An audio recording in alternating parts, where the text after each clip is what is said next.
walks in that time frame. Both teams with some dangerous lineups tonight.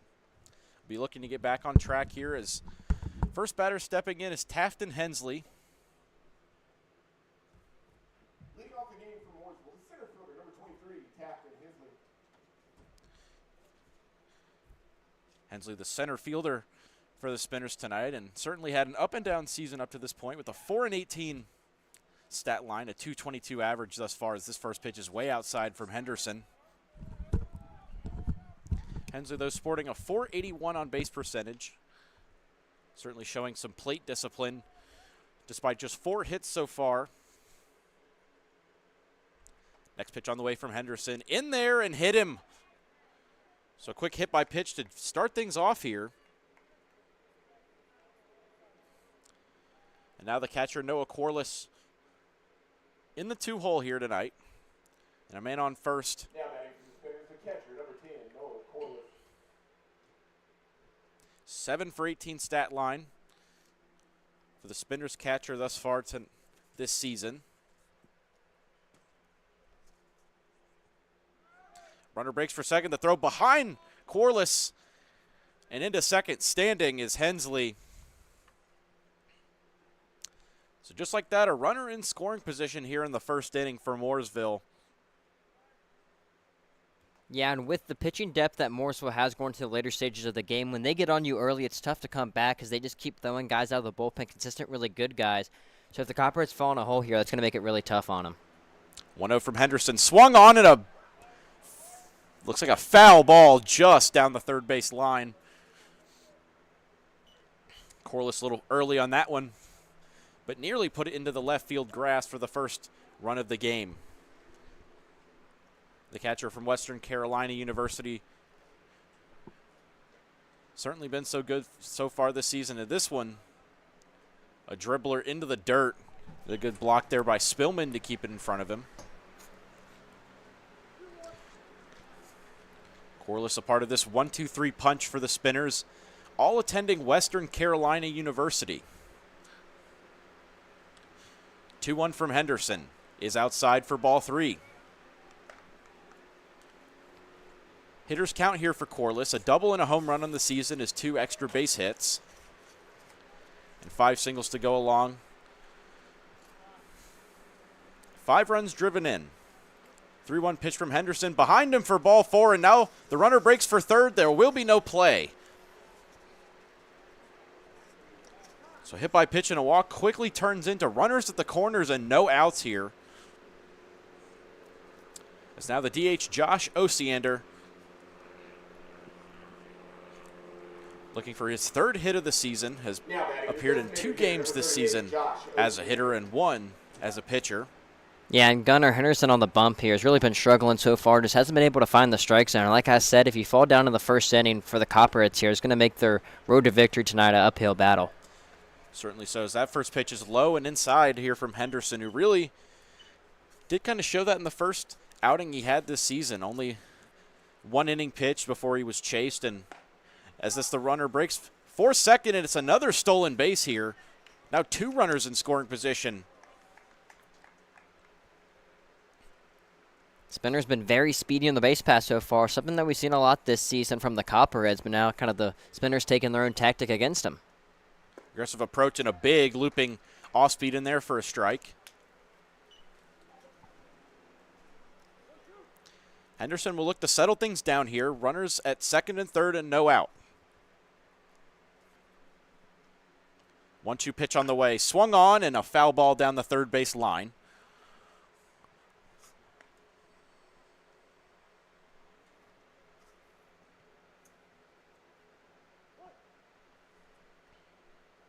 So they'll do it again in a 1-2 count. The pitch is swung on and fouled back to the screen. Ends up in the Mooresville dugout there.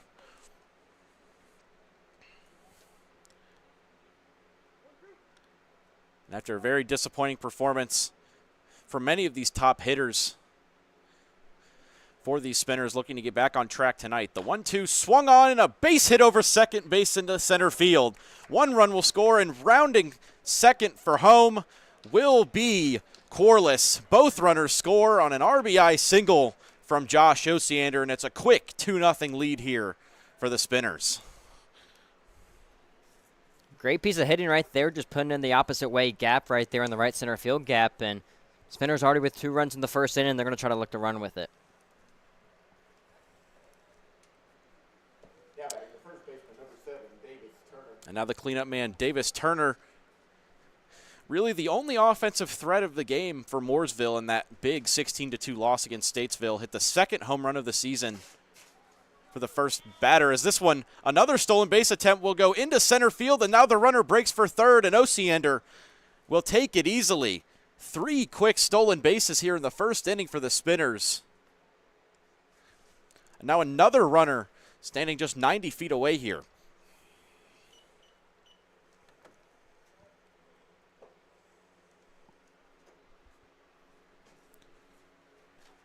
One-0 count to Turner is outside. Yeah, and we've seen so far tonight, Henderson already with not a lot of help, with himself on the bump right there, but it's just being kind of mounted on with the defense of not being so helpful so far early tonight. Next pitch on the way, just outside. So now another quick 3-0 count here to Turner. We'll see if he's selective with the pitch he chooses to swing at. Is this one in there for a strike? So the count works back to 3-1 here.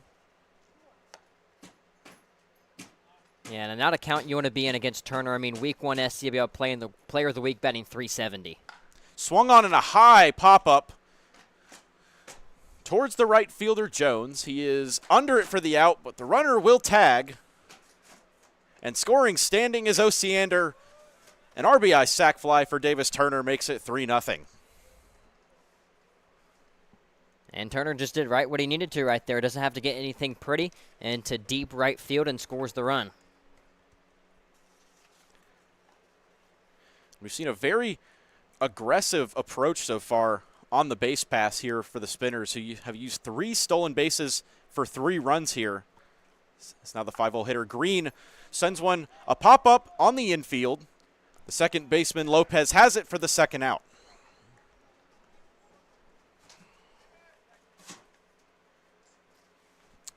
Just what Eli Henderson needed. 2 quick outs here.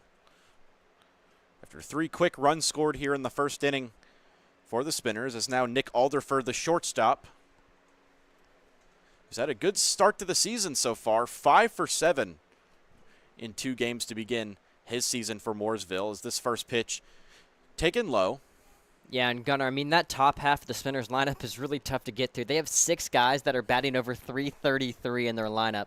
So 1 through 6, I mean, there's no room for error, and we've already seen tonight that, the Copperheads have been shaky. Alderfer puts this one on the ground. A backhanded shortstop play by Morales is not in time. And Nick Alderfer with an infield single to keep the inning alive. Brings up the right fielder, Trevor Morrell. And as you mentioned, Morrell, one of many of these hitters with a .333 average or above. And so far, 6 for 15 on the season, or 5 for 15 on the season. Swing and a miss at that first pitch.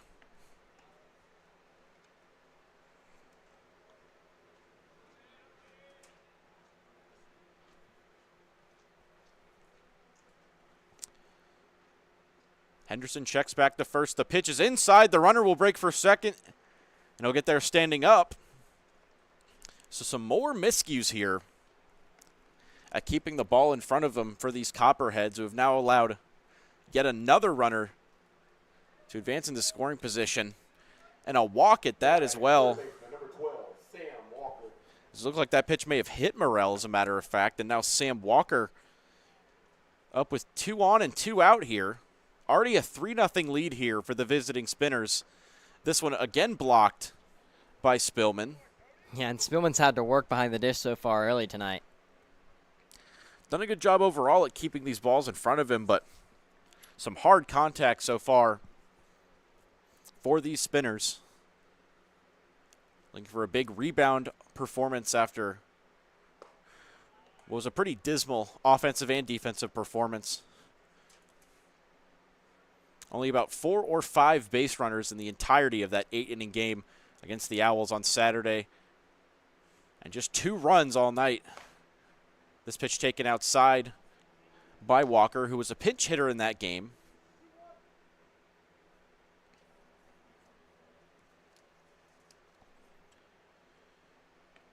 Spinners making 4 changes from the lineup on Saturday in hopes of getting their offense back into its once dominant form, as we saw just the night before. 14 runs come across the plate in a 7-inning game against the Corn Dogs, as the next pitch is high, and another walk here. And once again, some early inning struggles here from Eli Henderson. Now the base is loaded. Already a 3-0 lead, as perhaps the Spinners' most dangerous hitter thus far, Edward Panique, up to the plate next. Yeah, and this is a crucial mound visit right here. I'm surprised it's not a mound visit as well with, the pitching coach for the Copperheads, as we've seen early that Henderson has not looked well, and especially a Panique got sporting a 467 average this season. I mean, a guy that's just been raking so far and trying to add to the Spinners' tally here in the top half of the first inning. And if there's one guy you want in this spot, it is Edward Panique. The freshman from Miami, Florida, already 7 for 15 this season. Currently on a 2-game hitting streak as he takes this first pitch inside from Henderson. A 467 average thus far, and a 600 on base percentage to boot. Looking to do some further damage here as he takes ball 2 inside here, and certainly a passive approach here for many of these Spinners hitters thus far if you're facing a wild pitcher like Henderson. Yeah, I mean, why would you be proactive? I mean, just sit back. If he's going to throw you balls, might as well just stand there and take them. As he takes another one there, now a 3-0 count here. Panique an opportunity at his 5th RBI of the season. Went 1 for 2 in that loss against Statesville with the walk. That pitch catches the outside corner just barely for strike 1 to keep the count alive. So Panique now in a hitter's count, and a chance to extend the lead here in the top of the first.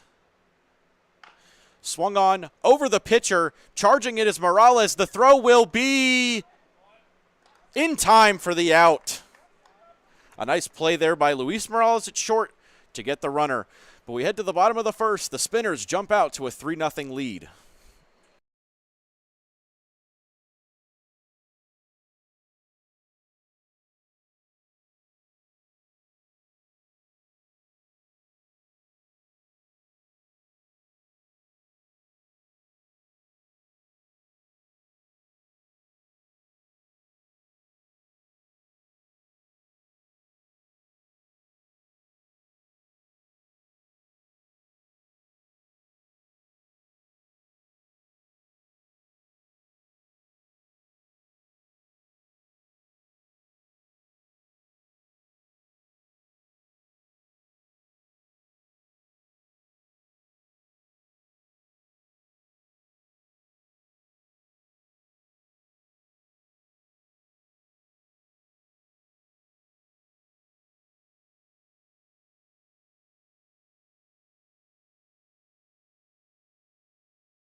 Welcome back here for the bottom of the first inning as the shortstop Morales leads off with a fly out to right field here. Already in a 3-0 hole here as the Spinners use some aggressive base running to plate 3 runs in the top of the first inning for a ground out by Edward Panique. Ended things with the bases loaded. And now A.J. Camp, tonight's starter for the Spinners, gets the first batter Morales down, and now the second baseman Lopez in. 5 for 18 so far on the season, and a swing and a drive out towards center field. Hensley camps under it, and he makes the catch. 2 quick outs here for A.J. Camp, who spent last season at Wake Forest. Now we hear currently in the portal, originally from Stallings, North Carolina. Yeah, I mean, Camp with 2 appearances in the starting role, only going 5.2 innings in those combined 2 appearances. So he's started on the mound for the Spinners so far this season, but just hasn't gone late into games. Yeah, and certainly not getting much help from his defenders either. 8 runs and just 3 of them earned through those innings. And a big swing and a miss there by Will Gray, the third baseman, hitting 8 for 21 so far in the season and looking to keep the inning alive against the lefty Camp. 1-1 count here. Swing and a miss. Runs the count to 1-2.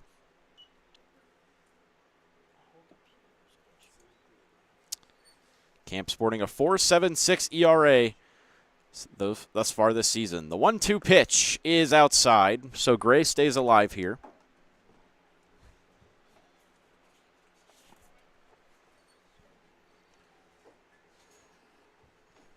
Next pitch, swing and a miss, strike 3. A quick 1-2-3 inning here for A.J. Camp. And after 1, Spinners hold a commanding lead here, 3-0 when we come back.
Back here for the top of the second, and a new pitcher here for the Copperheads as Eli Henderson exits again after just 1 inning. May have been using a bit of an opener role here as now Jordan Bird, his first appearance for the Copperheads this season, a 6'10", 215 senior from Pfeiffer University. As he is a big boy in the bump, isn't he? Certainly an imposing figure for these Spinners hitters to face. As Landon Burns, the left fielder, will start things off here in the second inning for the Spinners. And 2 for 12 on the season is Burns. And I'll be interested to see if he allows a runner on base, how he deals with that, because he has a very slow delivery to the mound. Next pitch on the way in there. First strike, 3. A good start by Jordan Bird. Gets Landon Burns down looking. And now back to the top of the order with Hensley. Now batting the center fielder, number 23, Captain Hensley.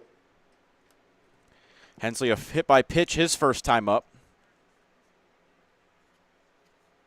Not a bad day when you're getting your one-hole hitter back up in the top half of the second inning with only 1 out.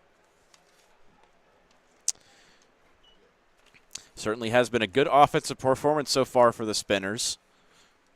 As Hensley takes ball 1 here from Bird. The next offering also in there for a strike. As that one caught the inner part of the plate. Bird working quickly here. 1-1 count from the big righty. Drops in there just inside. Hensley, a hometown Mooresville, North Carolina native, playing in the SCBL for his hometown team. The 2-1 pitch swung on, and a fly ball towards center field. Chasing it, and over his head and off the wall. And this one will be a stand-up double for Taft and Hensley as Connor Welker went back there to try and make the play. But a good rip there. Went the other way a little bit, did Taft and Hensley, for an extra base hit. And now a runner at second with 1 out here. Now batting the catcher, number 10. Yeah, I mean, a good rip right there from Hensley, just putting the ball the other way. And I mean, we've seen him staying hot so far this season. Now the catcher, Corliss, another one of these dangerous hitters in the heart of the lineup. He walked his first time up tonight. Bird checks back to second. First pitch swung on down the left field line. Charging over and not making the play is Staborski, and advancing to third. Not in time. Looked like Hensley got caught a bit off guard there by the ball dropping in front of the left fielder Staborski. He advances to third, but the throw to Gray is in time to get the lead runner. So despite a single by Corliss, lead runner is out. And now 2 down and a man on first for Osiander. Yeah, and kind of an interesting play right there. It looked like if Hensley kind of just ran, full speed, he would have been there safely, but standing up didn't go down with the slide, and Gray got him with the tag easily. Certainly the first miscue we may have seen by the Spinners tonight, who committed 10 errors in that loss the other night against the Owls. Certainly a defensive performance to forget, but they've done right so far tonight. But Osiander behind 0-2 here. A 2 RBI single, his first at bat. Looking to do some similar damage here. 0-2 pitch from Bird. Swing and a miss. The throw down is not there, and now the runner advances. No, he does not. Strike 3 called, or swung on, by Osiander, and that will end the inning here in the top of the second inning. Spinners still hold a 3-0 lead as we head to the bottom of the second.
And back here for the bottom of the second inning after a 1-2-3 inning by A.J. Camp.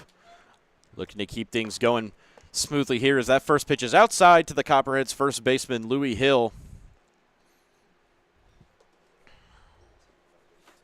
Yeah, Hill's sporting a 300 average coming in today.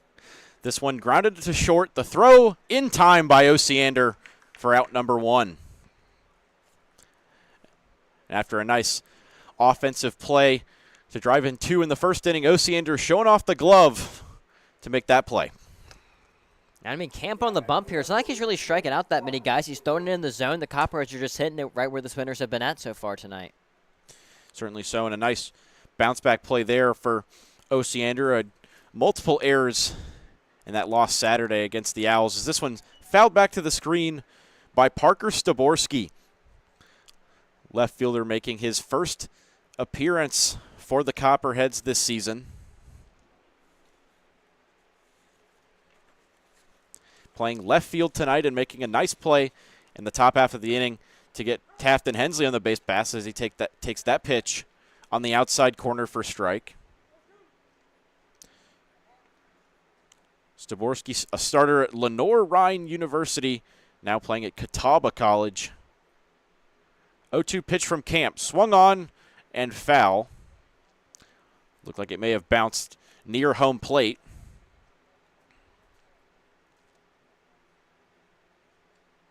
Staborski, a native of Sherrills Ford, North Carolina.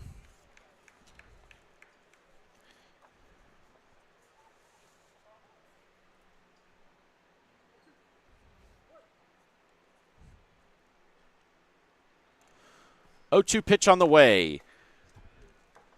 He could not hold his swing for strike three. The second strikeout of the night for A.J. Camp. 5 up and 5 down so far here for the Copperheads as Josh Jones, the right fielder, steps in for his first at-bat, and quite the performance on the mound the other night against the Corn Dogs for Jones. First pitch swinging through that one. Tipped into the mitt for strike one, but 3 innings pitched of perfect relief to help the Copperheads get a 2-1 win over the Corn Dogs last week, as this one looks like it will be strike two. He could not hold his swing. So now Camp just 1 strike away from 2 perfect innings to start his outing tonight. And, I mean, Jones, what a relief that was for the Copperheads. I mean, a guy they didn't think was going to throw 3 shutless innings in the 7, 8, 9 innings in the game, but ended up closing it out for the Copperheads. 0-2 pitch is low, and Jones also from Blainville, Quebec, certainly a unique background as we have multiple players on the Copperheads from international backgrounds, but certainly a fascinating story. A 1-2 pitch is outside. Currently playing at North Greenville College, one of the top Division II programs in the country. Yeah, still trying to get things going with the bat so far this season. He's a 200 average on 25 ABs, but let's see if he can get something here. 2-2 pitch. Held off it for a ball 3, so now the count runs full here. A chance for the Copperheads' first base runner of the game here.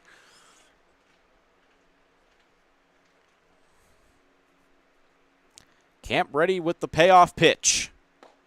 Is low for ball 4.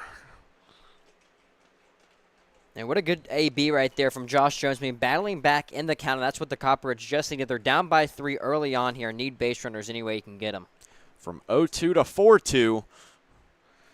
Now Jones stands on first for the catcher, Cody Spillman. Yeah, batting for Lake Norman, the catcher, number 19, Cody Spillman. As this bottom half of the Copperheads order so far this season, we've kind of seen a rotating door and a lot of guys struggling so far, Spillman with a 143 average. Looking to get his season going a little bit in the box. First pitch swung on and fouled towards the spinner's dugout. Spillman, another one of those guys that has a crazy story. I mean, a local kid from the Lake Norman area, but broke his neck and was out for a matter of 900 days not playing baseball. And now, even that he's playing college baseball in the first place is a great story. Now playing for Lake Norman, looking to make his name here in the SCBL. Starting at catcher, this one popped up on the infield, calling for it and making the catch is Osiander, and that will retire the side. We head to the third inning. Mooresville still holding a 3-0 lead here.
Back here for the top of the third inning, Mooresville still holding a 3-0 lead here, and it's heart of the order coming up, starting with the cleanup hitter, Davis Turner, one of just 3 SCBL players with multiple home runs thus far.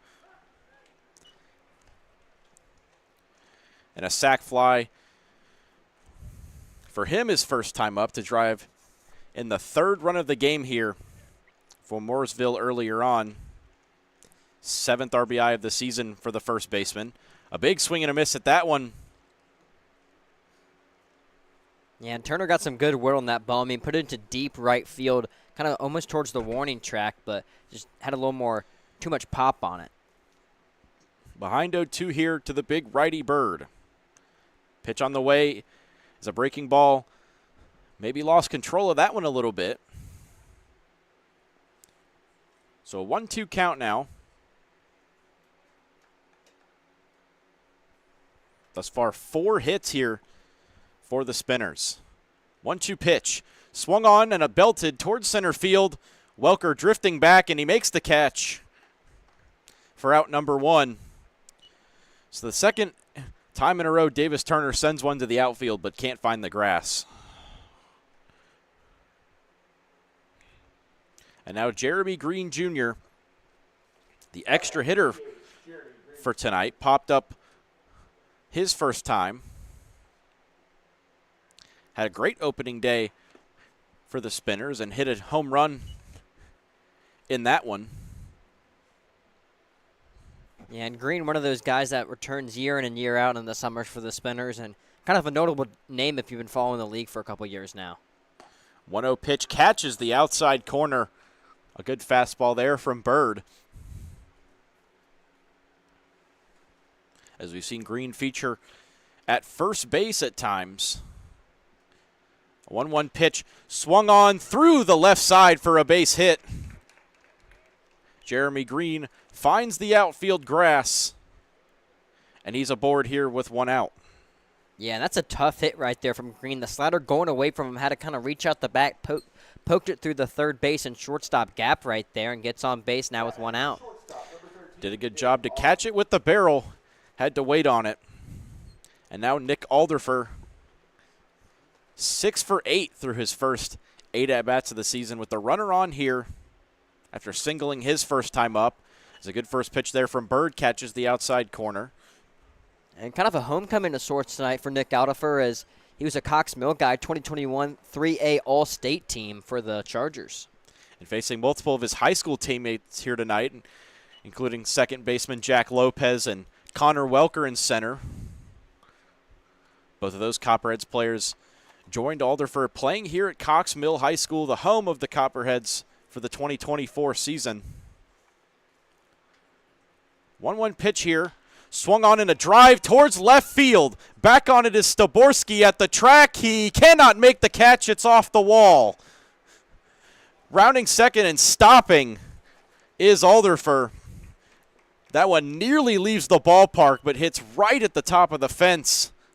Now 2 runners in scoring position and 1 out here. And Nick Alderfer continuing his tear here. Yeah, I mean, Nick Aldifer looks like he's done that a time or two at this ballpark, hasn't he? Ripped that one into left center field, and, I mean, that was a whisker away from being a 2-run home run. Certainly so. Also already the 5th hit of the night here for the Spinners, who have also drawn 2 walks and 2 hit by pitches. Next batter will be Trevor Morrell, who was also hit by a pitch his first time up.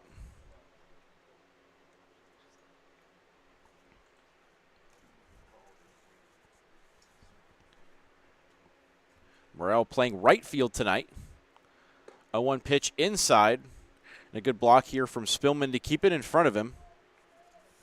Yeah, I think one thing that Gunnar that I've noticed just watching the Spinners now a couple times this season is they just keep the torch moving, and that feels like the top of the order is coming up every 2 innings or so. Morrell originally from Elmira, New York. This one swung on in a base hit into left field. Around to score is Green. Stopping at third, though, will be Alderfer, but it's 4-0 here in the top of the 3rd inning here for Mooresville on an RBI single by Trevor Morrell. And that's the second time this inning we've seen a single kind of sneak through that third base and shortstop gap right there. And the Spinners now turning things back on here in the top half of the 3rd. And have done a good job at stringing together bunches of hits, as this one's fouled down the third base line by Sam Walker.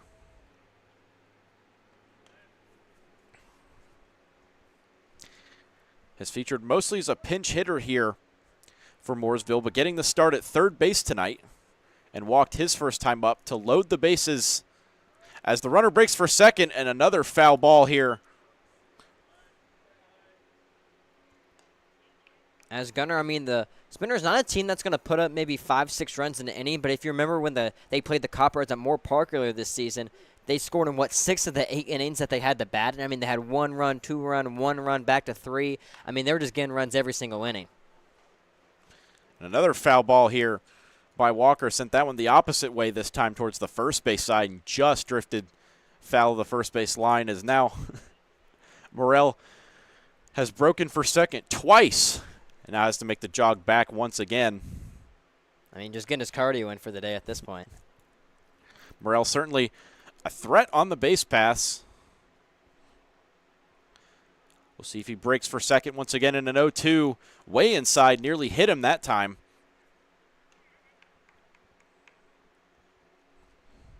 Yeah, I'm not surprised that Spinners willing to test Cody Spillman's arm, as we already saw the error throw earlier in last inning, especially with the runner on third. Breaking once again is Morrell, and instead it's lined down the left field line for a base hit into the corner, and scoring now is Alderfer. Rounding third is Morrell. The throw is not corralled by Morales, and Morrell scores. 2 more on an RBI double by Sam Walker. And it's now 6-0 Mooresville here in the top of the 3rd. 4 straight hits for the Spinners here. And now Edward Panique up, still with just 1 out here in the top of the 3rd inning. And a great job by Sam Walker to just kind of pull that one down the left field line and let the runners do the rest there.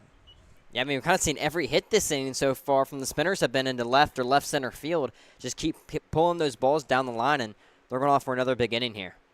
And Trevor Morrell got a great jump went for the steal again on that one as Panique fouls this one out of play.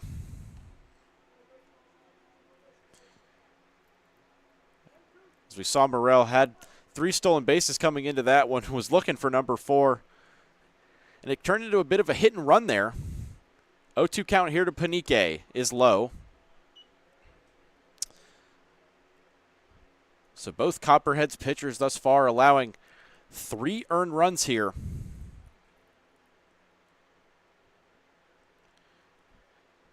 And the 8th hit of the night already by Walker last time. As this one skips and lost it, did Spillman. Advancing to third is Walker. Now a sac fly could score a 7th run. I mean, this one is getting out of hand for the Copperheads very fast. They need to rein it in. It feels like any night they win one, they lose one the next night. It's just going back and forth, back and forth.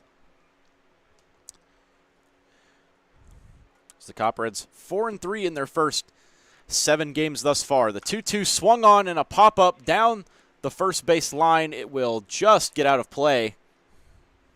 So Panique stays alive.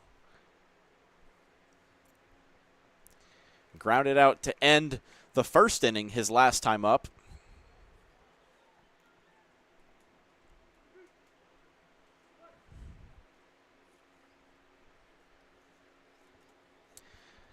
Panique, one of many players here playing at Limestone College in this league, as a 2-2 is cut on and missed for strike 3, and a big second out here for the big righty Bird. As now Landon Burns will get his second at-bat of the night and his second against Bird. Playing left field tonight for Mooresville as he takes a first pitch outside but catches the corner for a strike. Went down looking his first time up. 2 for 13 on the season so far is the senior from Abilene Christian, and he goes deep for that one but doesn't get a piece of it. A good breaking ball there from Bird, and now an 0-2 count here.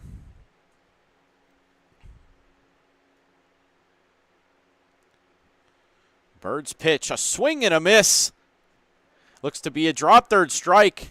Doesn't get the tag, but he'll flip it to first, and that will retire the side, but not before the Spinners get 3 more here to make it a 6-0 ball game. Copperheads will look to answer when we come back.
Back here for the bottom of the 3rd inning.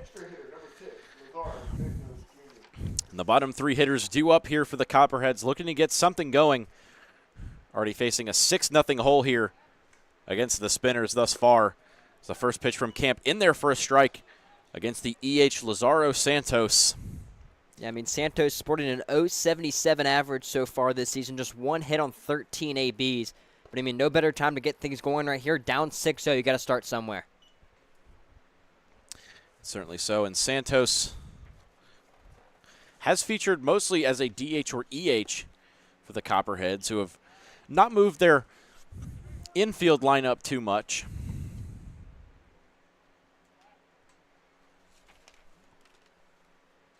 Two-one pitch here.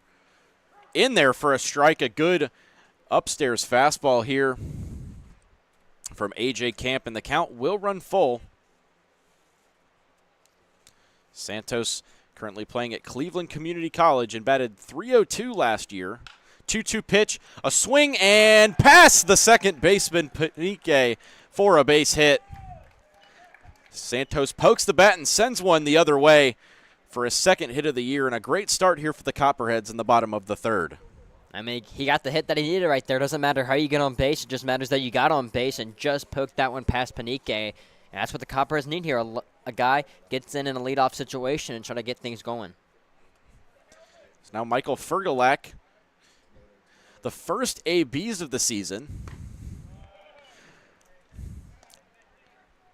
primarily featuring as a pitcher here for the Copperheads, the senior from Southington, Connecticut. Yeah, Fergalak 5.1 innings on the mound so far, but first ABs of the young season. We'll see if he can make an impact in the batter's box as the DH tonight. And a 1-1 count here against A.J. Camp.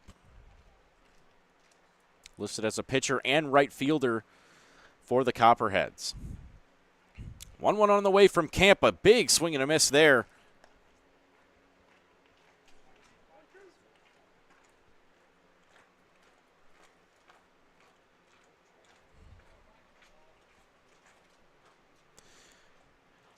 Now a 1-2 count. Runner stays. The pitch is inside.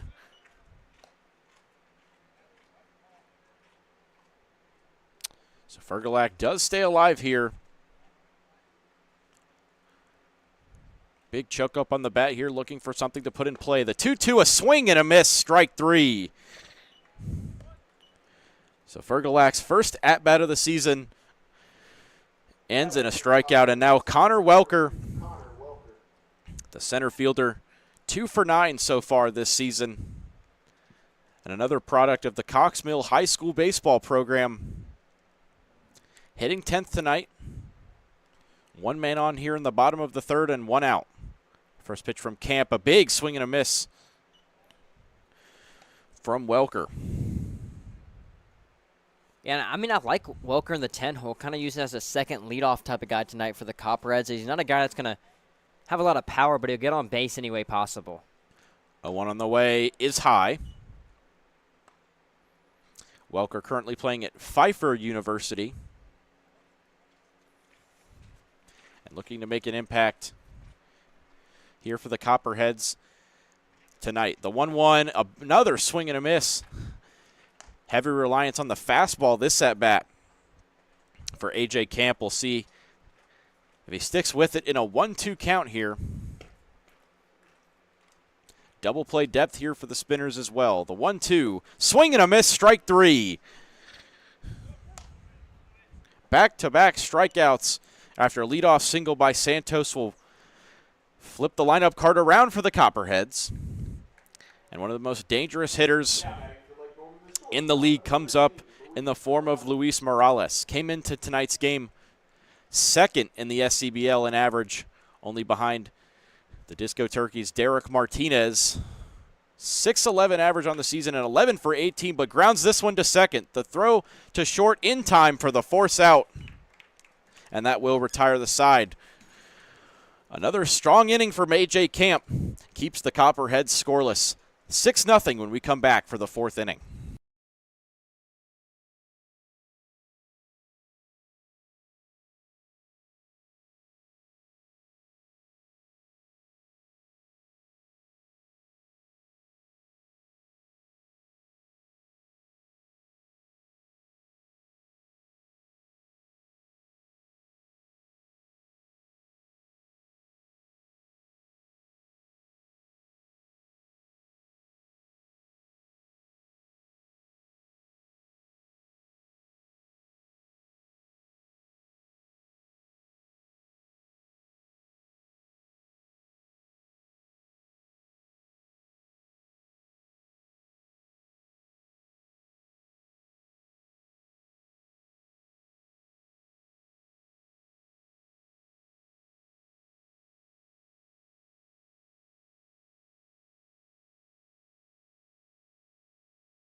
And here for the top of the fourth inning, as the Spinners turn the lineup card over.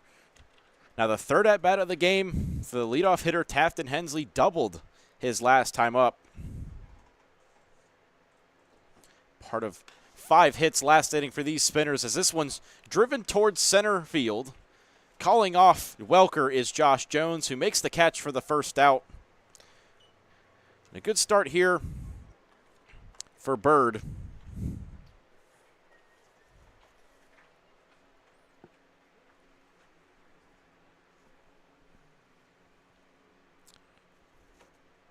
Jordan Bird, originally from Mebane, North Carolina, nearby Greensboro and Raleigh.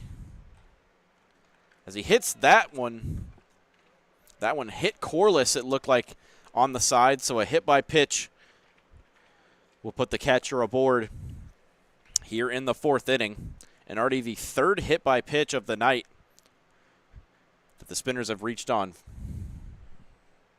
As Gunner, this is one of 4 games that's going on in the SCBL tonight. It's all 8 teams in action. The Disco Turkeys are on the road against the Statesville Owls. We see the Corn Dogs travel to Albemarle to play the Wampus Cats.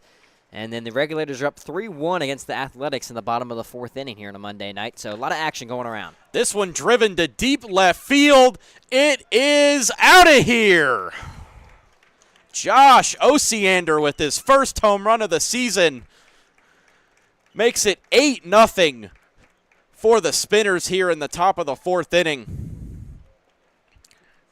And Josh Osiander got all of that one. And a big lead here for Mooresville. Really looked like he sat on the fastball there and just drove it. And it was a no-doubter. Staborski just watched that one. Yeah, I mean, all Staborski and Welker can do is just watch that one go right over their head. Nothing you can do to keep that one in the ballpark. And what a bomb right here. I mean, the offensive display so far tonight from the Spinners has been just great. I mean, bouncing back what they lost, like 13-2. I mean, they didn't put up any offense on Saturday night against the Statesville Owls after putting up a lot of offense on a Friday night against the Corn Dogs, as they can't decide, are we going to put up 15 runs or 2 runs? It looks like this may be potentially the end of the night for Jordan Bird. At the very least, a pitching visit here, as that's already Josh Osiander's 3rd RBI of the night after a 2 RBI single here in the 1st inning. Follows that up with his first home run of the season and drove in, his 3rd and 4th RBIs. Drove in his Western Carolina teammate Noah Corliss after that hit by pitch. Still just one out here is now the cleanup hitter Davis Turner. And we know he's certainly got the power if he can turn on one.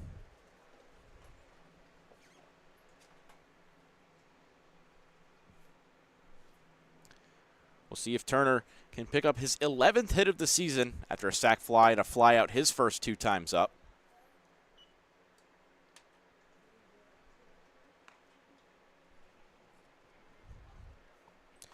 As you say, SCBL Player of the Week the first week. Certainly one of the premier players in the league. For the 3-time defending champion Mooresville Spinners, as this one's lined towards right field. Going back on it is Jones. That one is gone. Davis Turner back to back. The 3rd home run of the season for the first baseman. And just as we were talking about the home run power, he shows it off to right center field, and it's 9-0 here in the top of the 4th. I mean, the Spinners, the bats are flaming hot tonight. Turner rocking the specs and hit that one way over the right field fence. As I mean, what I was mentioning to earlier this game is that 1 through 6 order for the Spinners is undoubtedly the best in the league, and we've seen it right here with back-to-back home runs. Now Jeremy Green Jr. up to bat. A single his last time up. He's 1 for 2 on the night. 3 runs in the 1st, 3rd, and 4th innings here for the Spinners. Certainly a bounce-back performance after an ugly loss 2 nights ago, where any base hit was hard to come by. Now back-to-back home runs here in the 4th inning. And Green ahead 2-0 here against Bird. That pitch does not catch the lower part of the strike zone. So another 3-0 count here.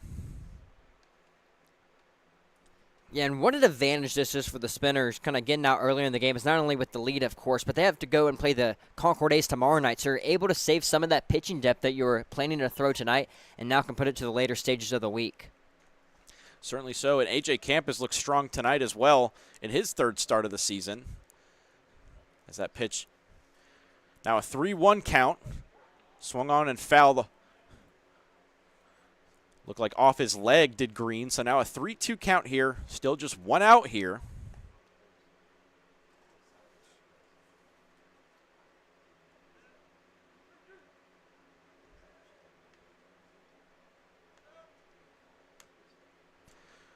Payoff pitch from Bird here. Swung on and off the base.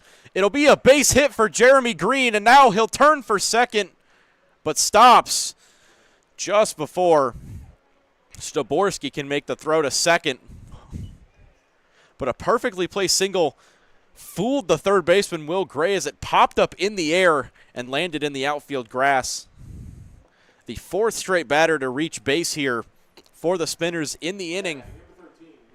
And now Nick Alderfer also swinging a hot bat, 2 for 2 with a single and a double. Looking for his 3rd hit of the night here with a runner on first. This one inside from Bird. Yeah, as we see some activity now in that Copperheads bullpen, and really to no surprise after kind of the offensive output we've seen so far this inning from the Spinners. Certainly no surprise. Copperheads have gone already to 1 pitching change, maybe too soon, as we see multiple starters warming up down the first base bullpen side here, and a 1-0 count here to the shortstop, Alderfer. Next pitch on the way, swung on and just foul. A rocket down the third base line, just missed chalk. We've seen some hard contact throughout the inning here for the Spinners. Now a 1-1 count. Bird's next offering fouled down the third base line once again here by Alderfer.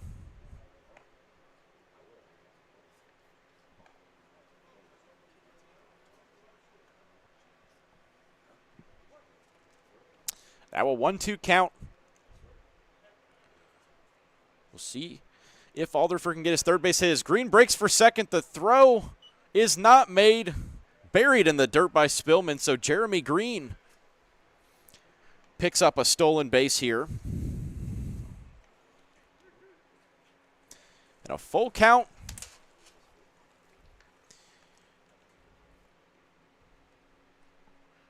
The second stolen base of the season, as that one is outside for ball 4.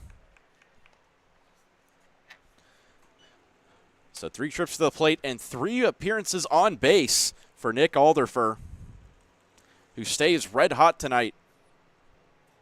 As now Trevor Morrell 1 for 1 with a single and a hit by pitch.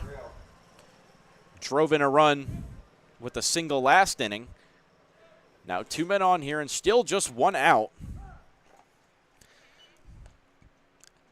As we now seen 2 stretches of at least 4 runners or more in a row reaching base here for the Spinners in this young contest. This one towards the third base side and just foul before Will Gray can put a glove on it. Yeah, and Gunnar, it feels like it doesn't matter 1 through 10 through the Spinners order tonight. I mean, guys have just been raking, getting on base any way possible. I mean, it might be a walk, hit by pitch, a little bloop single, or a big fly. It doesn't matter. They're getting on base. Morrell has done so twice. Looking to make it a double-digit lead here for Mooresville in just the top of the 4th inning. An 0-2 pitch fouled back to the screen. Looks like he fooled him there with the off-speed. Morrell did a good job just to get a bat on that and keep alive.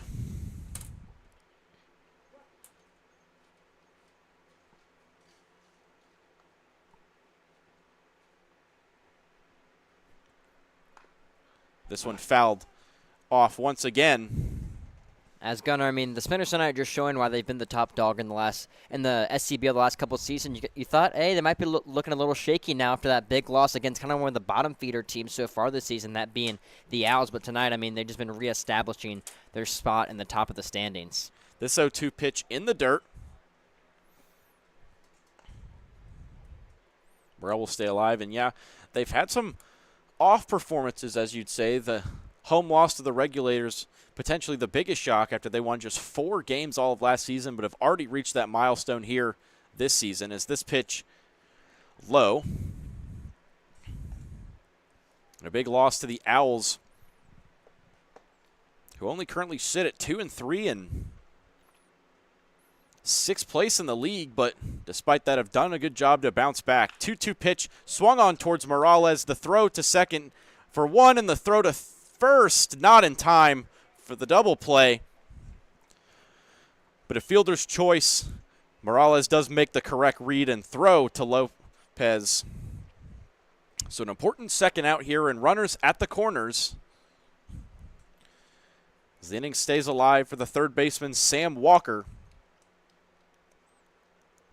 who had a big double last inning, as it looks like this will be the end of the road here for Jordan Bird.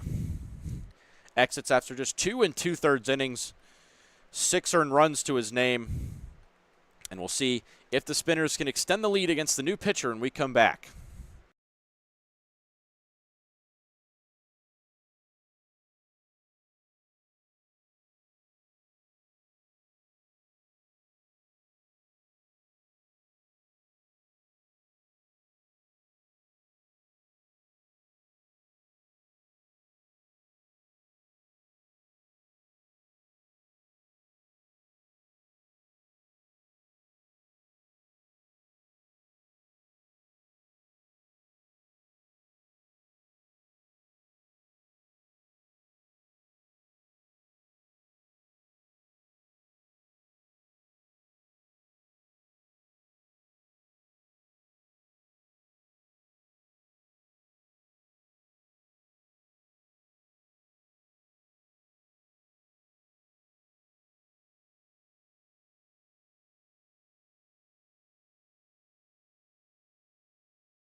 Back here in the top of the 4th inning as the new pitcher enters the game here.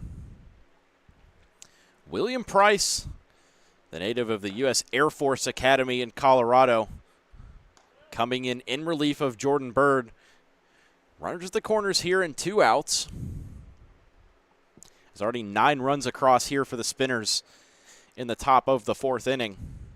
Price looking to shut down the third baseman Walker, as this one's grounded towards the third base side. The throw by Morales can't be made. The run scores. Jeremy Green makes it 10-0 here for the visitors. There's maybe a bit of a miscommunication there on the left side of the infield between Luis Morales and Will Grade meant no throw was made. And Walker aboard at first. I mean, just making things tough here early for Price. I mean, already stepping into a tough situation, but that's a tough play right there in the field as the Spinners just add another one onto their lead. As that's a good inside fastball right there from Price. And, I mean, that's what you got to do here. I mean, Rome wasn't building today. This comeback's not going to come in an inning or two. Price has to just stick in the game, kind of be an innings eater, and hope his offense can pull off something big here. 0-1 pitch on the way from Price is in there for strike two. 2 quick strikeouts here to Edward Panique. 0 for 2 on the night so far. And in both of his starts so far, William Price hit pretty hard. 8 runs and 3 of them earned in 3 innings thus far. Next pitch on the way. Swung on and popped up on the infield. Morales calling for it. He makes the catch. And we go to the bottom of the 4th inning. A 10-0 lead here for Mooresville when we come back.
Back here for the bottom of the 4th inning, already a 10-0 lead here for the visiting Spinners, looking to keep their place as this one's lined right at the shortstop Alder for a nice play to get Jack Lopez out for the first out.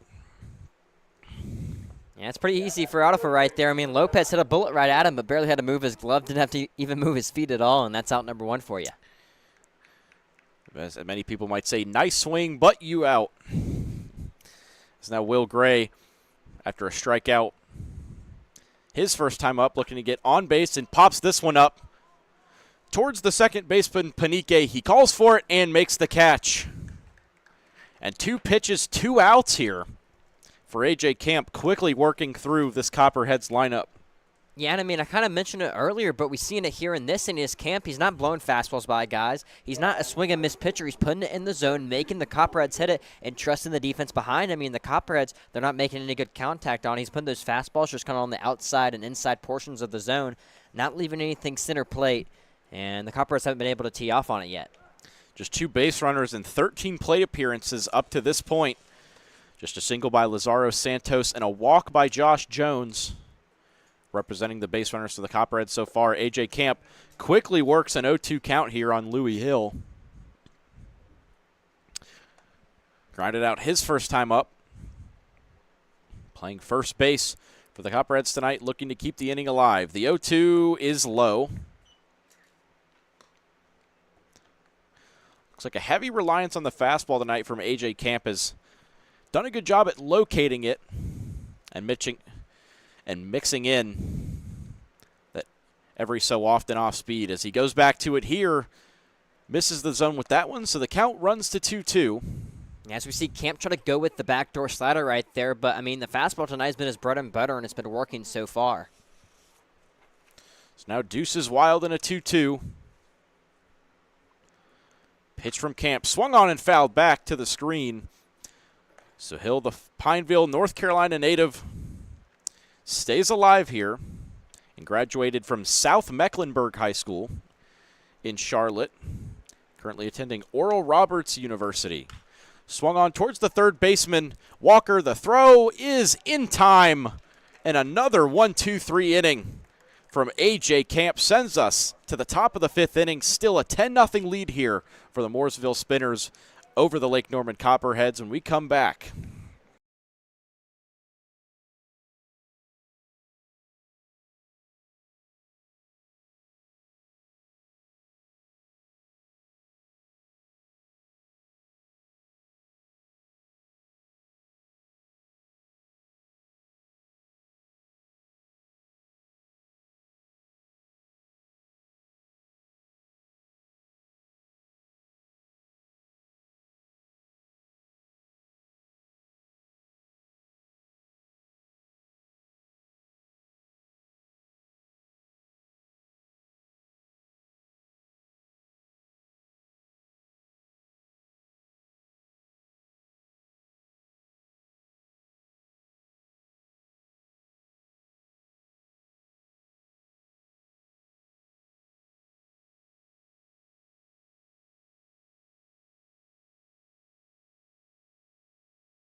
Back here for the top of the fifth inning. Spinners looking to add on to a 10-0 lead so far.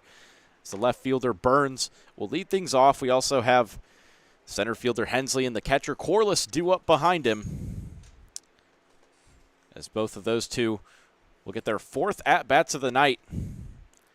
But first, the 1-0 just outside to Landon Burns.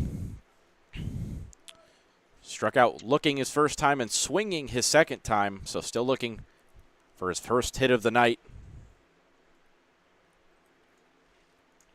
And one of just two Spinners hitters not to reach base so far, along with Edward Panique in the 9-hole.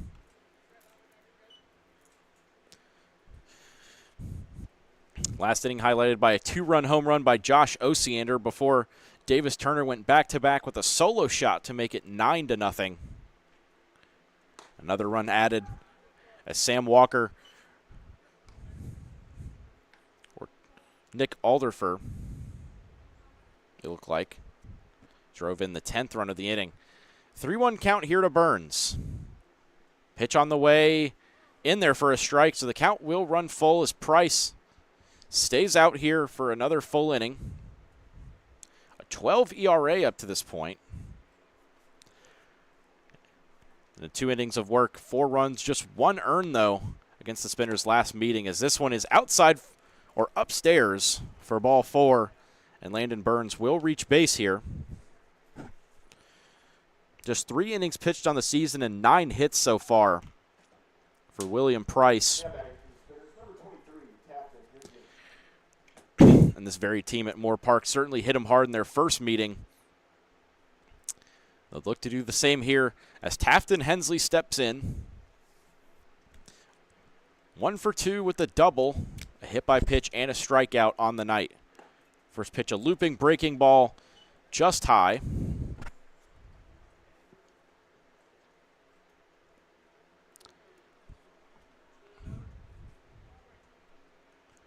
Leadoff man aboard here in the top of the 5th here for the Spinners, looking for their 6th win of the season. This one fouled back to the screen.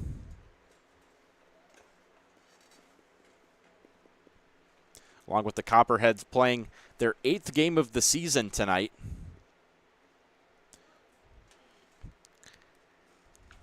And with the win would move 1.5 games clear in the lead of the SCBL through 8 games. But of course, all 8 teams in action tonight in the league. The 1-1 just catches the inside corner with an off speed. So Hensley will have to protect now. A 1-2 count here to the Spinners center fielder.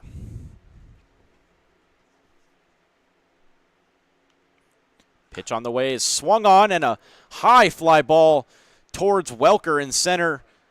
He makes the catch, and Hensley retired on a fly out. First one down, and now Noah Corliss. 1 for 1 with a single, a walk, and a hit by pitch so far tonight. And scored a run last inning on a Josh Osiander home run. Osiander due up next. Corliss now 8 for 19 on the season. Certainly boosting his on-base percentage tonight. And up here with 1 on and 1 out. First pitch from Price. Swung on, and a drive into the gap in left center field. Holding up at second and going back is Burns. A good throw by Staborski to hit the cutoff man that time. But now another clean base hit will bring up Josh Osiander. As it doesn't matter who's on the mound tonight so far for the Copperheads, it feels like they just can't catch a break. You know, anytime you feel like they have a little let up, I mean, another guy comes up for the Spinners and just is raking tonight. Certainly Osiander, the biggest threat so far tonight for these Spinners, has already driven in 4 RBIs, 2 on a single in the first inning, and 2 more on a home run his last time up as he drives this one down the left field line. That one may go. It is gone. Josh Osiander leaves the park for the 2nd time tonight, and this time it's a 3-run shot. 7 RBIs on the night and 2 home runs. Now a 13-0 lead here in the top of the 5th inning. I mean, talk about a guy that's hot as a firecracker tonight. I mean, 2nd home run of the evening. And kind of that 1 through 5 order for the Spinners so far tonight and just all season long has been the best in the league.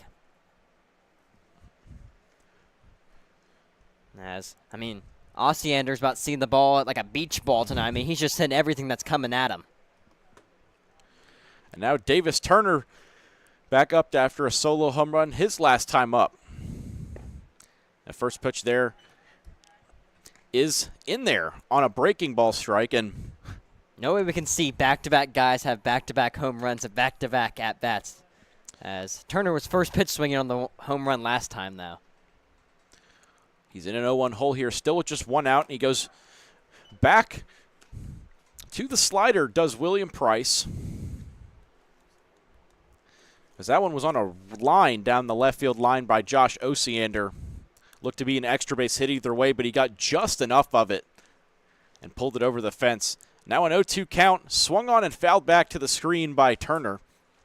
Yeah, I mean, that home run from Osiander, he was out in a hurry. I mean, by the time that it left his bat, it was very shortly already down almost towards the football field over there. And after a 2 for 8 start on the season, Osiander now 3 for 4 on the night. And now 7 RBIs on the night. Gives him the majority of the team's RBIs tonight as they've now scored 13. The DH, Osiander now with 7. And those top 3 hitters, Hensley, Corliss, and Osiander, certainly doing a lot of damage tonight. Only been retired a combined 3 times out of 12 plate appearances tonight. I mean, you got to imagine Osiander is an early contender for SCBL Player of the Week for the 3rd week of the season. I mean, already to a hot start. Kind of what we saw from Derek Martinez as he had 2 home runs and 6 RBIs in a span of 1 game when he won last week, and then already with Osiander with 2 home runs tonight.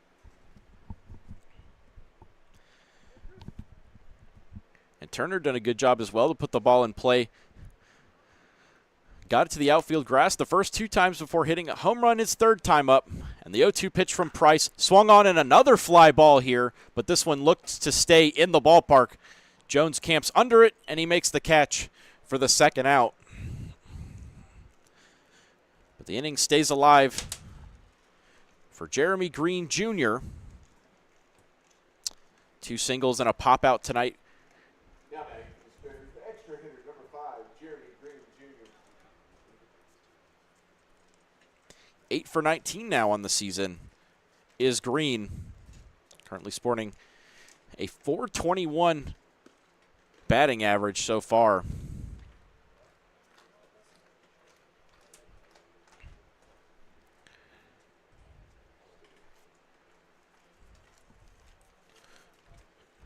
Looking to get on base for the 3rd time tonight is Green as he holds off that pitch. And the umpire down the first baseline agrees.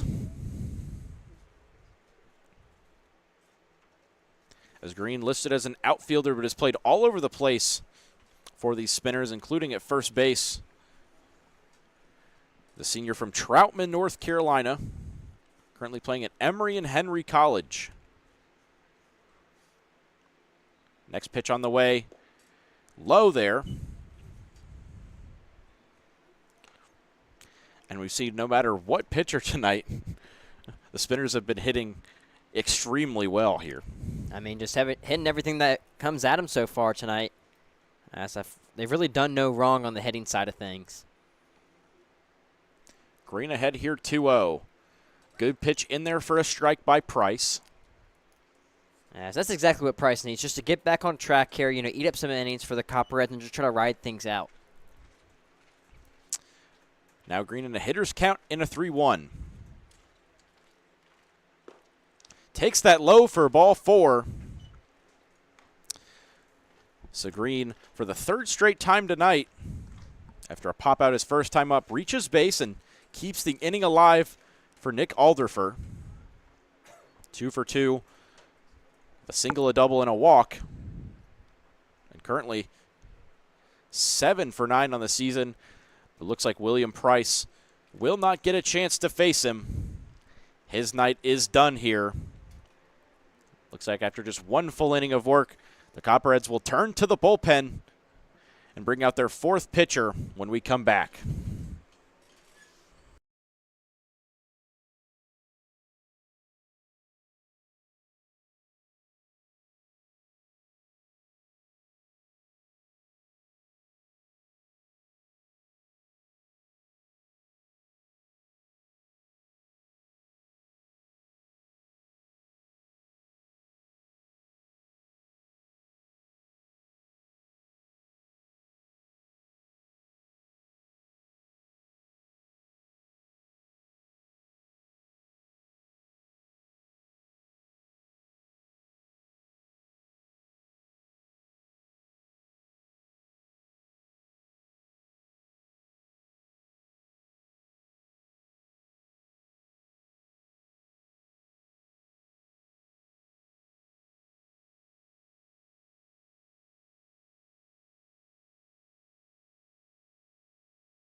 Back here after the pitching change. As now Nick Alderfer will look to get on base for the 4th straight time tonight.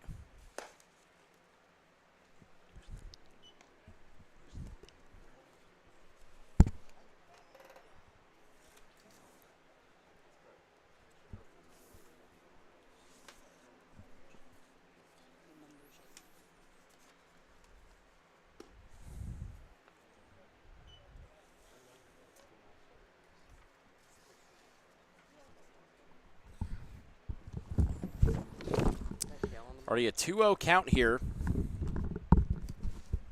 to Alderfer, the shortstop.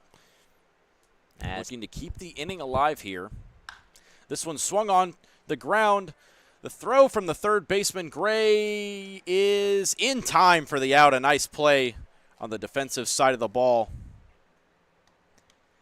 Looked like Cale Oler came out there for the last out of the 5th inning. We head to the bottom of the 5th. The Copperheads look to get something going here.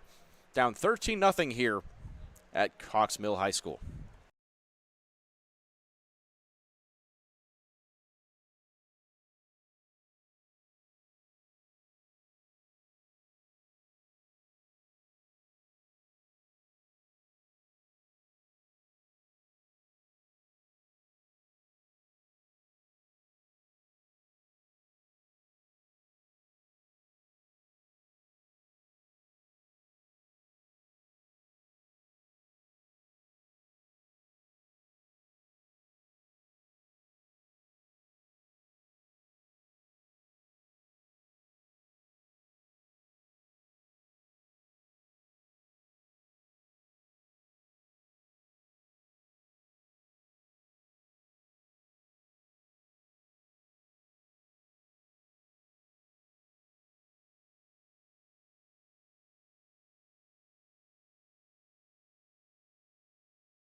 Back here for the bottom of the 5th inning as A.J. Camp looks to continue to shut down this Copperheads lineup. Still only generated 2 base runners all night. This one's popped up over the screen and onto the softball field by Parker Staborski, who struck out his first time up.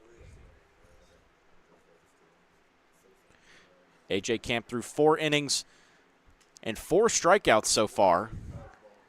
And a good off-speed there to freeze Staborski, who's appearing in his first game of the season for these Copperheads. Hit .333 at Lenore Ryan in 22 ABs last season. 2-2 pitch is coming next for Camp, who's looking for his 5th strikeout of the night. Allowed just 1 hit and 1 walk, and it's in there for strike 3. A.J. Camp freezes him, and Staborski down on strikes for the 2nd time tonight. Kind of a rare strikeout right there, and he gets him for the 2nd time tonight as Camp, good backdoor fastball right there, and just gets him looking on the outside portion of the zone. As you said before, Camp really using location to his benefit here as Jones swings on this one, sends it the other way, right at the right fielder Morrell for a second. That one maybe looked like it had enough drop to maybe drop for a base hit, and Josh Jones could have been the first Copperhead to reach base twice tonight, but instead it's a line out to Morrell and another quick out here for this Copperheads offense, which has had plenty of those tonight. Yeah, I mean, despite the Copperheads not having much batting success, they're still first pitch swinging and being aggressive, and at least, they're not sitting back and just watching balls go past them. They're trying to get at this game, and just been unfortunate balls haven't found any holes yet. See if Cody Spillman can keep the inning alive as he swings through that. Well-located off speed there. As the SCBL featuring a decent amount of left-handed pitchers here. But certainly a challenge taking on lefties when they're definitely more rare. And you see A.J. Camp has certainly had a good night tonight. Yeah, I don't know what Camp's cooking up, the lefty, delivery or the kind of the pitch selection or whatever it is, but it's getting the Copperheads fooled tonight. And ahead 1-2 here against the catcher Spillman. Currently 2 for 15 on the season. Camp's pitch is low. A good job to keep off of that pitch for Spillman. And as you mentioned earlier, went through the process of a broken neck, now playing at Lewisburg College. Certainly an inspiring story. 2-2 pitch. Swing and a miss, strike 3. 6 strikeouts on the night for A.J. Camp through 5. And we head to the top of the 6th inning. Still a 13-0 scoreline in favor of Mooresville when we come back.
Back here for the top of the 6th inning here. As the Spinners continue to dominate tonight. 13-0 lead thus far. And after getting the final out of last inning, Cale Ayler steps back on the mound. Looks like it may be his first pitching appearance of the season as well. Yeah, actually a second, as he came in as a starter against the Concord A's earlier this season. But, I mean, a position player by trade, as he pitched a little bit in high school and also for Bavard just here and there. But a guy that, the Copperheads are just kind of thrown out there, gunner, just to try to eat up some innings and just kind of get through this game. I'll look to get Trevor Morrell down on strikes as this one's grounded towards the second base side, and a nice play by Lopez, the flip to first in time. And Trevor Morrell down And a leadoff ground out to start things off. So now Sam Walker, the third baseman, made the most of his opportunity to start tonight. Was a pinch hitter in the big loss 2 days ago against the Owls, and now 1 for 2 on the night. Reached on an error his last time up. Looking to get his second base hit of the night here against Ayler.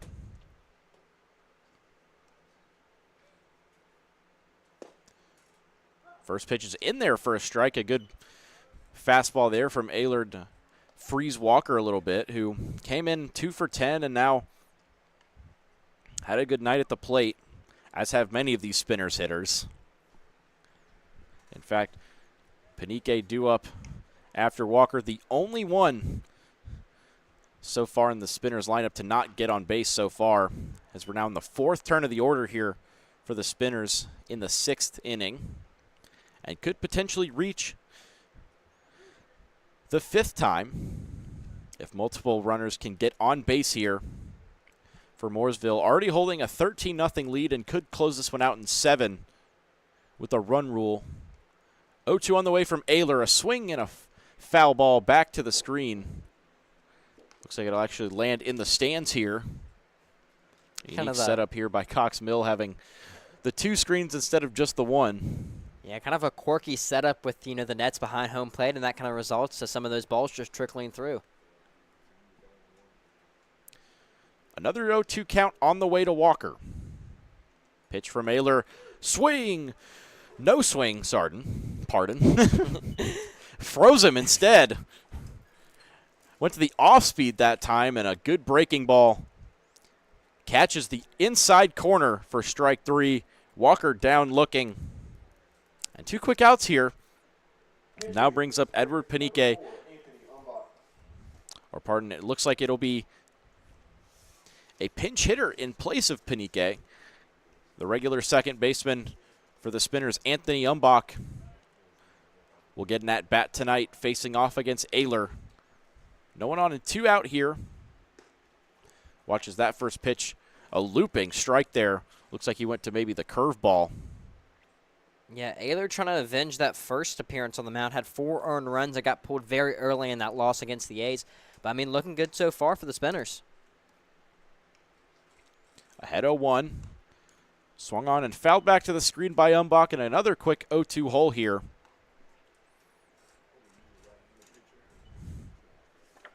As if anybody has any questions or comments, feel free to drop them in the chat below. We're happy to answer any questions or anything you guys might have. And yeah, Umbach only 2 for 13 on the season so far, so looking to get his season started offensively, and takes that pitch outside.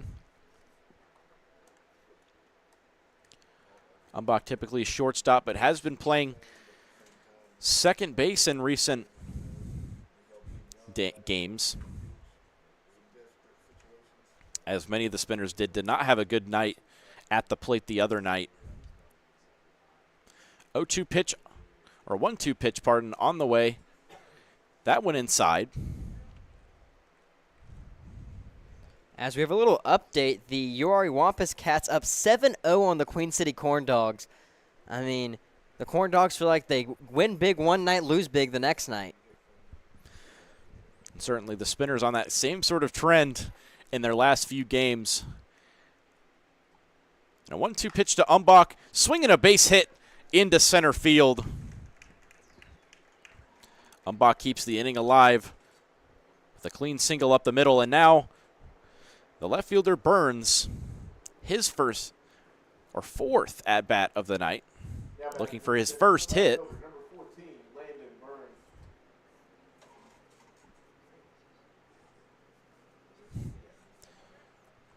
Burns 2 strikeouts and a walk tonight in a lefty-lefty matchup against Ayler. The first pitch on the way, a good breaking ball, but does not catch the strike zone, says the home plate umpire. Ayler has relied pretty heavily on a looks like a slow swooping curveball for these outs so far. Next pitch on the way. Instead, he goes to the fastball, also low. And a 2-0 count here to the 10-hole hitter Burns. Getting his first start in a couple games here. And ahead 2-0 of Ayler. That pitch catches the outside corner of the strike zone. A good pitch there from Cale Ayler to get back in the count here. Just needs one more out to send us to the bottom of the 6th inning to see if the Copperheads can get something going offensively here at Cox Mill. The 2-1, a big swing and a miss, and he went back to the curveball. As we've seen, that's been a great pitch for him so far. I mean, got him fooled right there. Obviously was sitting fastball and just way out in front of that one. Now an even count here and 2 outs. 2-2 on the way from Ayler. Outside, the runner will break for second. Umbach into second base, standing up. Now another runner in scoring position. The count runs full here for Burns, who walked his last time up, looking to get on base once again here.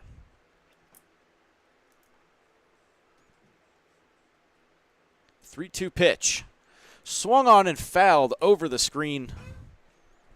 So Burns stays alive. And you got to imagine Ayler's going to go back to that big swooping curveball right here. Despite playing at Abilene Christians, Burns from Stanley, North Carolina, one of the elder statesmen on the Spinners team. 3-2 pitch. Upstairs, ball 4. So Burns reaches on yet another walk. And now the 5th time through the order for the Spinners in just the 6th inning as Taft and Hensley steps back in. 1 for 3 on the night. A hit by pitch, a double, a strikeout, and a flyout. Picked up his 5th hit earlier tonight.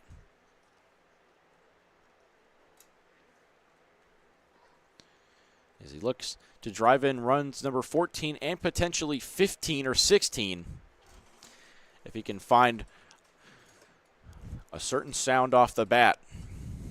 And he takes a first pitch low here.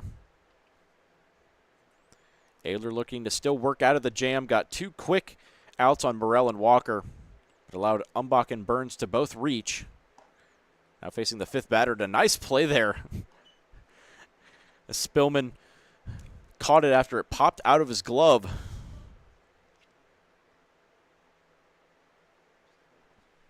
Kind of unconventional right there from Spillman, but works nonetheless. Keeps the runners at their respective bases. 2-0 from Ayler is also low. And now Hensley in a great spot here. Ahead 3-0.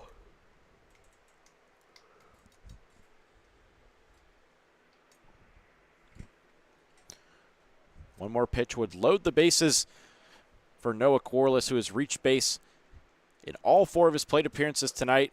That pitch just catches the inside corner for a strike. Hensley potentially thought that may have been ball 4. But it caught just enough of the plate to keep Ayler in the count. Now a hitter's count for Hensley. That pitch is low for ball 4, and the bases are loaded. For the catcher, Corliss, 2 singles, a walk, and a hit by pitch, representing his 4 at-bats tonight. Yet to be retired, and we'll see if he can keep this inning alive and score some more runs. And as you said earlier, the Spinners, a back-to-back last few games where they've scored double-digit runs, allowed double-digit runs, and now have scored double-digit runs once again. As this one's grounded towards Morales, the flip to second in time for the force out, and that will retire the side. The first retirement of the night for Corliss sends us to the bottom of the 6th inning. It's the Spinners 13, and the Copperheads nothing.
Back here for the bottom of the 6th inning. As Lazaro Santos will lead things off against the offensive hero. It looks like Josh Osiander is now into pitch after quite the night at the plate. Good swing and a miss there on Santos. It's the Copperheads still in their 2nd time up to bat, and after 5 stellar innings from A.J. Camp, where he allowed just 1 hit and 1 walk while striking out 6. Looks like Osiander will get a shot on the mound here, up 13-0. And a statement night at the plate for the DH and shortstop, as he has hit 2 home runs tonight and driven in 7 runs of the 13 for this Spinners offense. I mean, the Shohei Ohtani of the SCBL, maybe. I mean, 2 home runs already on the night and trying to get things going here on the mound for the Spinners. And a 2-2 count against Santos. Pitch on the way, a swing, and blocked in front. The throw from second base is in time for the out. What a play. And it looked like Davis Turner got a glove on it. It bounces right to Umbach, potentially, at second base right there. And he makes a great flip to Osiander, who, after making some great offensive plays, makes a nice defensive play there to get on the bag for the first out. As now Fergalak back in the box, the DH for tonight's game, and struck out his first time up. 1-0 pitch on the way is in there for a strike. And Gunnar, you have to applaud the day from A.J. Camp on the bump from the Spinners. I mean, just perfect on the mound, couldn't ask for anything more. And I mean, the offense gave him a lot of help, and he gave him a lot of help on the bump. A questionable outside strike there to Fergalat, makes it a 1-2 count. The pitch is just low.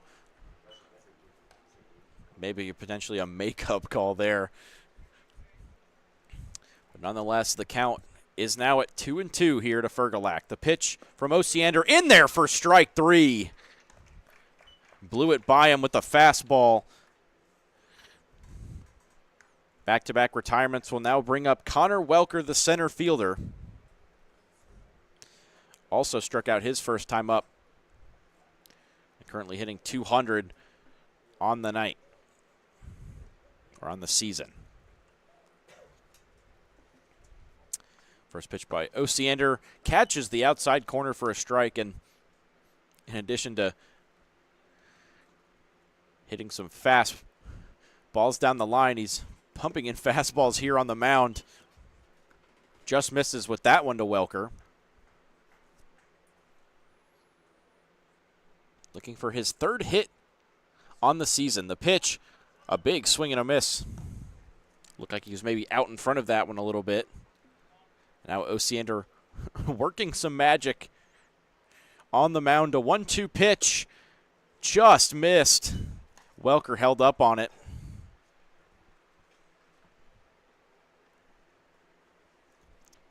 Osiander back to work quickly.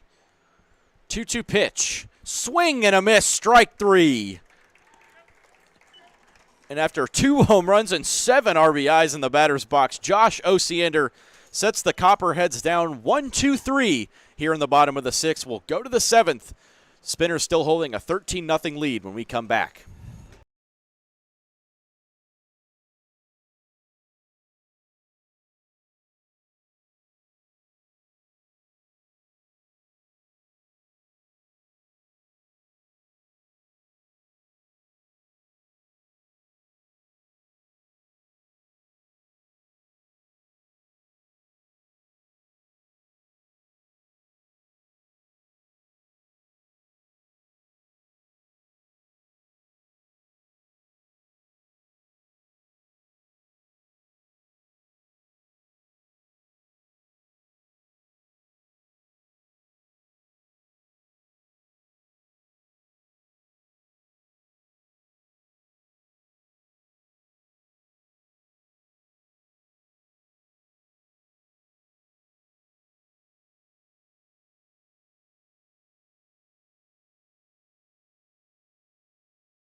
Back here for the top of the seventh inning is tonight's hero, Josh Osiander, stepping in after a home run in his last 2 plate appearances and facing the new pitcher, Caden Haywood, making his first start this season. The first pitch is way outside to the Spinners' DH turned pitcher. 3 for 4 with 2 home runs, a single, and 7 RBIs on the night. After his first 2 games where he went 2 for 8, certainly made a statement tonight. 1-1 pitch is in there for a strike. It looked like he did go around on that breaking ball. So now a 1-2 count here. And after such a great performance, going out and firing a 1-2-3 inning on the mound makes it all that more impressive. 1-2 pitch from Haywood, a swing and a miss, strike 3. He got him with the elevated fastball. Great start to the inning for Haywood. And now Davis Turner, 1 for 3 on the night, and has hit all 4 balls to at least the outfield. Certainly putting the ball in the air. Does have the home run to show for it and the sac fly, but also 2 flyouts on the night. Yeah, I mean, he easily could be 4 for 4 tonight. The way he's been barreling up the ball is just some of those pop-outs right at people in the outfield. And with his 3rd home run of the season, ties Derek Martinez for 2nd in the league in home runs thus far, trailing another specs-wearing, hard-hitting first baseman, Harrison Bouthelette, who leads the league with 4 so far for the Queen City Corn Dogs. You have to imagine it's going to be a 3-horse race for the home run title this season. Certainly Turner and Bouthelette sporting similar looks and similar power from the left side. As Haywood in a 1-1 count here with Turner, and that pitch skips up there for ball 2. Despite that, Turner still hitting well. Thus far, he's looks to be 11 for 30 now. Yeah, nothing to mention is Turner was 3rd in the league with 6 RBIs coming into tonight, as Derek Martinez had 8 coming into the game, so getting towards the top of the RBI ranks as well. And so far in the season, can swing wildly in one night in terms of your average or RBIs or any other stat tracked by the SCBL point streak system, as this one swung through and missed by Turner.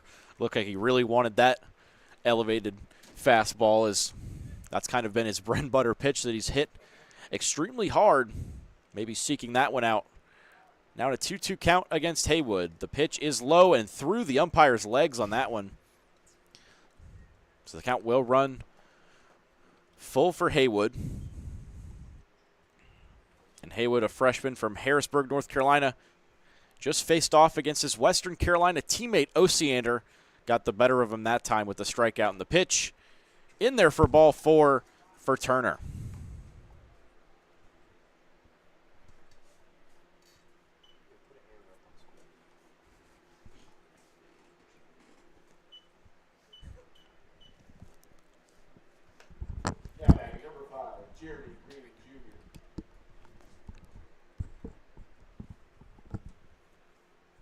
Now Jeremy Green Jr.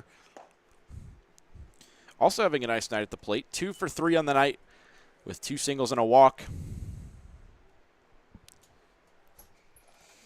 Has boosted his average to .421 as of right now, as this one's grounded through the left side for a base hit. And the 3rd base hit of the night for Jeremy Green Jr. Yeah, I mean, Green came into the game batting .333, and now that average is going to be over the .450 mark. It's just one of many tonight for the Spinners that is just boosting that average and kind of padding their stats. And done a great job at just not trying to do too much with the ball, as evidenced by 3 singles and a walk. And now Nick Alderfer, 2 for 3 on the night, a single, a double, a walk, and a ground out thus far, as he pops this one way out of play. Back behind the screen. Came in the game 5 for 7 and added 2 more base hits thus far, is 2 for 3. With 2 runners on and 1 out, looking to do some further damage, is a nice blocked that time by Spillman on a low pitch from Haywood. Haywood, a big imposing presence on the mound at 6'5", 235, but the Spinners have not backed down thus far. 1-1, catches the outside corner for a strike there.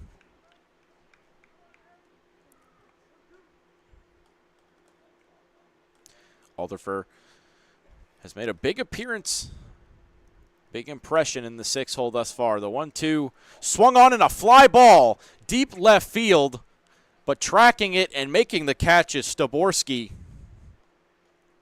Looked like to be a pretty high one. It just died in the middle of the outfield grass there, Staborski. The catch for 2 away now. And now Trevor Morrell will look to keep the inning alive and extend the lead here. Number 28, Trevor Morrell.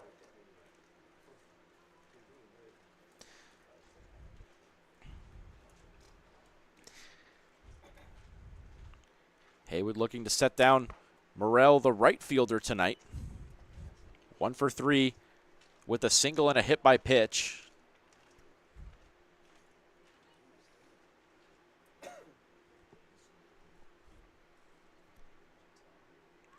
Turner on second, Green on first. As that pitch is outside. And Gunnar, a little update from the Regulators and A's game. Regulators now lead 7-1 in the top half of the 8th inning. As en route for yet another victory. That would be their 5th one of the season.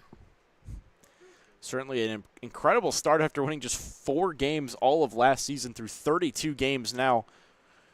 The turnaround has seen them start 5-2 as this one is upstairs from Haywood. And that's the fun of summer baseball, as we've seen from just maybe this team right here, the Spinners. Just lost 16-2 and now up 13-0 as that one is in there for a called strike 3. And a good pitch there from Haywood. Retires the side, but we'll go to the bottom of the 7th. The potential run rule could be on here.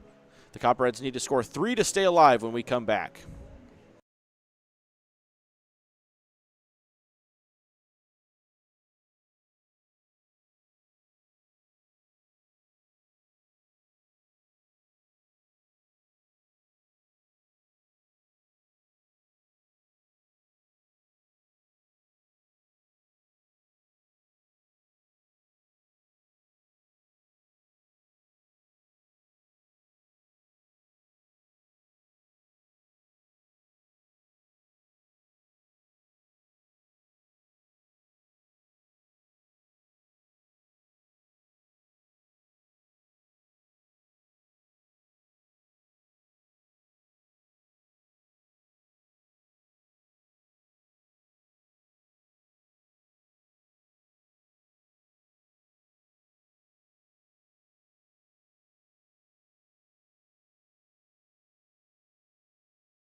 Back here for the bottom of the 7th inning as Garrison Bullock takes the mound for the Spinners.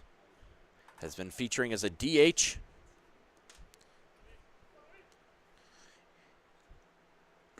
For these Spinners, and wasn't in the lineup tonight, but usually a catcher, currently playing at Emory and Henry nearby. And from Concord, North Carolina as well, the 6'3", 220 junior has this one laced by Morales and down for a base hit. So as we mentioned, Luis Morales' hitting ability on display there. Just the second base hit of the night here for the Copperheads. Gets a man aboard here. And Luis Morales, his 12th hit of the season, gets him off. And the Copperheads off to a good start. Yeah, I mean, hits tonight for the Copperheads have been far and wide, but if anybody's going to get on base, especially in the leadoff way, that's Luis Morales. As, you know, one of the leaders in the average category, coming into this game batting .611. This one lined foul by Lopez. 0 for 2 with a foul out, or a fly out, pardon, and a line out. Currently hitting .250 on the season. And it was the hero in the Copperheads' home opener against the Disco Turkeys to start the season on the right foot. This one runs in by Bullock. Does not get the strike call, though. It's a 1-1 count.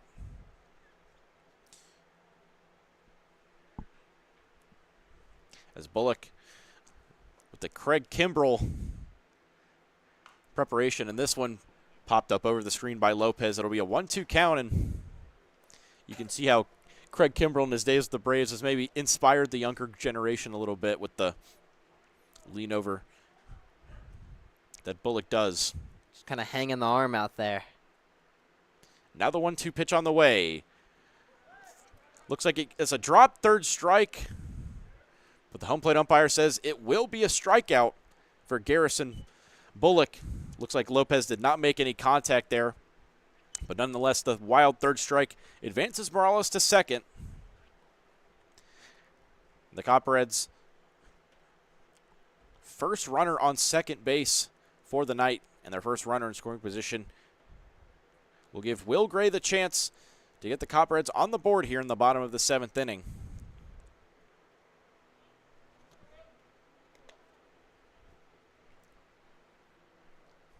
First pitch to Gray, a good strike right at the letters for the third baseman Gray, who struck out and popped out in tonight's contest. 8 for 23 on the season. The 0-1 pitch is swung on towards the third baseman Walker. A nice throw over to first to get the runner Gray. And more importantly, holds the runner Morales at second with that one. Now Louis Hill with 2 groundouts will look to drive in the first run against Bullock with 2 outs, but a nice play there by Sam Walker to backhand that one. Yeah, I mean, a good play right here, and I mean, you got to imagine the Copperheads. I mean, a run here is not going to mean much in the grand scheme of things, but just getting a run on the board is going to be good for the morale and just kind of going into the later stages of the week, as that's kind of one of the most kind of underestimated things, in my opinion, in summer baseball. Is just kind of the energy in the dugout, the morale, and just kind of the energy around the team is, you know, in the long, hot summer days, you know, a lot of losses can string together very quickly as a team, you know, kind of spirals in a downward path. And, you know, just having those games where you can have those late comebacks and just get the boys riled up a little bit in the dugout is crucial. As, I mean, that's kind of one of the hardest things in a long, hot Carolina summer is just keeping the energy up and the morale up in the team. Certainly has. It's been an up and down season for both of these teams, and certainly in the last few days for the Spinners, who have bounced back in a big way and on the verge of their 6th win in 8 games to start the season, while a loss would drop the Copperheads to an even 4-4 through 8. As that one a good strike. It looks like that will be the end of the ball game as the run rule takes place. A 13-0 win tonight for the Mooresville Spinners through 7 innings, and a dominant performance by the 3-time defending champions, making their mark here at Cox Mill High School. Yeah, I mean, what you just said, one word to describe tonight, dominant. Domination from the Mooresville Spinners is just every aspect they were better than the Copperheads tonight. Just an unfortunate game for the Copperheads as the Spinners Road Warriors right here at Cox Mill High School is going into the snake pit and coming out unscathed. Certainly so, and a great performance all around for the Spinners, who bounced back from a big blowout loss at home to the Statesville Owls. And they'll return home tomorrow night to Moore Park, as we'll have 3 games for you tomorrow night. It'll be the Spinners taking on the last place Concord A's, while the Regulators face the Statesville Owls. The Copperheads will be back in action at Charlotte Latin School tomorrow night, facing off against the Queen City Corn Dogs. We'll have at least one of those games live on the SCBL YouTube channel for you to watch. But for my broadcasting partner, Zane Metz, saying so long from Cox Mill High School, I'm Gunter Schroeder. We'll see you tomorrow night.